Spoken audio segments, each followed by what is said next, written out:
Hello, welcome to Steve McDonald's Crafting, and today what I'm going to do is some paste paper. Now everyone loved the marbling paper that I did with the shaving foam, so I thought I'd do another technique which is using paste.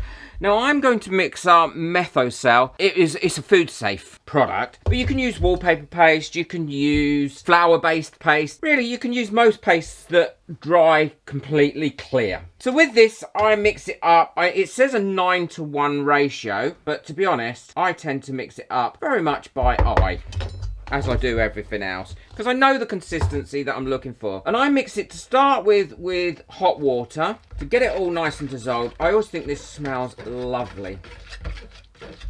And that will dissolve in there into that hot water. And then once it's dissolved, I can then add some cold water to allow it to cool down, and then it will thicken up over a period of time. It doesn't take long to thicken up. By the time it's cooled, it'll be nice and thick. And this again is a technique that I learnt from my mum as a kid. We did it with wallpaper paste. My dad was a painter and decorator and used to hang wallpaper, and any wallpaper paste he had left over or not used, then we did this with it, and it really does give some great results. So I think that's fairly mixed in there now, and now I'm going to add some cold water to that. Mix that cold water in and then leave that do its thing and to thicken up and turn into a nice paste. I can feel it thickening up as we speak. I will link everything that I've used in the description below if you want to get hold of this particular stuff. It does smell nice, and as I said, it's food safe as well. My paste is all thickened up now to the consistency that I want it. As you can see, quite a nice consistency. What I'm going to do is decant it into 4 separate pots, and these are the pots that I will add my colouring to. And the great thing about this is these pots will wash out. As I said before, this is a food safe product. Now some people like their paste thicker than this, and some people like it thinner. It's really down to your own preference. This is the consistency I like. I'm going to be using 4 different colours today. This is a very rude copper. And all I do is I put the acrylic paints in and give it a good mix round. I've got all my paints mixed up. I've got crimson red, black, ultramarine blue, and the copper. Now, if you don't use all these up at once, or something happens and you need to go out, you can keep this in this type of paste for about a week, but I would put it in the fridge. Because remember, this is a food product. I would keep it in the fridge to ensure that it doesn't go off or mouldy or anything. So I'm working on a plastic sheet, which is so unlike me, but this can be a little bit messy, although I do clear up as I go along. I've got a pack here of A3 white paper. It's not a heavy gram. I think it's about 90 gram paper, and it's a recycled paper. Some people, to prepare this, is they'll soak this in water. Other people don't do anything to it, but I actually like to just give it a fine spray before I start doing the paste on it. I just find that works for me, but it's really what works for you. That's my first piece. All I'll do is I'll give it a quick spray all over with some water. I think the first one is going to be this crimson red, and I just paint that all over it.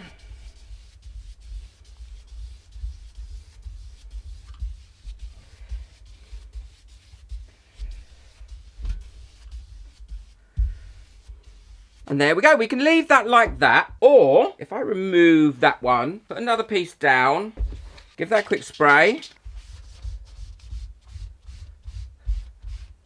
Put some more on, like that.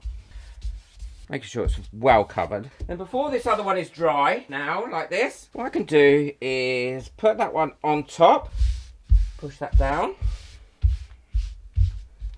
Give it a few seconds, and you don't need to wait too long for this, because don't forget it is paste and paste will dry. And then you can pull that back and it will give you an amazing picture on both pieces. And then all I do is I move those off to somewhere to dry. And as long as I'm still working in red, I'm not too worried about this mess. So let's do another one, and I'll do another one in red. I'm just going to spray my paper down, dry it off a little bit. And if you want a nice little pattern in it, then what you can do is, with your fingers or with an instrument, go in, put the pattern in it, and let that dry. Another technique that you can do is very similar to that. Now I'm going to do this not with the red, but with the bronze. I like this with bronze. I didn't wet my paper first on this one. You don't always need to wet your paper. That's nice and coated on there. And now what I'm going to do is just take my finger in the black and go around putting some black dots on it. And then move that to one side and do the same with this one. So I'm not going to put any black dots on this one. But what I am going to do is sprinkle a little bit of gold glitter onto this one. And now, because we're using paste, the paste will glue that glitter down anyway, so it's fine. And then I'm going to lay this onto here, the one that we did first. I'm being not overly firm, but I'm not giving a light hand on that. Then pulling that apart. I really like that effect, and when it's dry, you will definitely see that glitter. The only thing is with that technique, you do need to clean your glitter up afterwards. I normally do that one last. And this will save you loads of money on buying special cards and card stock for your card making or anything else that you're doing. So this one's already got a bit of gold on it, so I'm just going to give it a quick spray. Dry that off a little bit. And now what I'm going to do is a little bit of bronze, then some of the blue. And then all I've got is a wide tooth comb here. I'm going to go in that.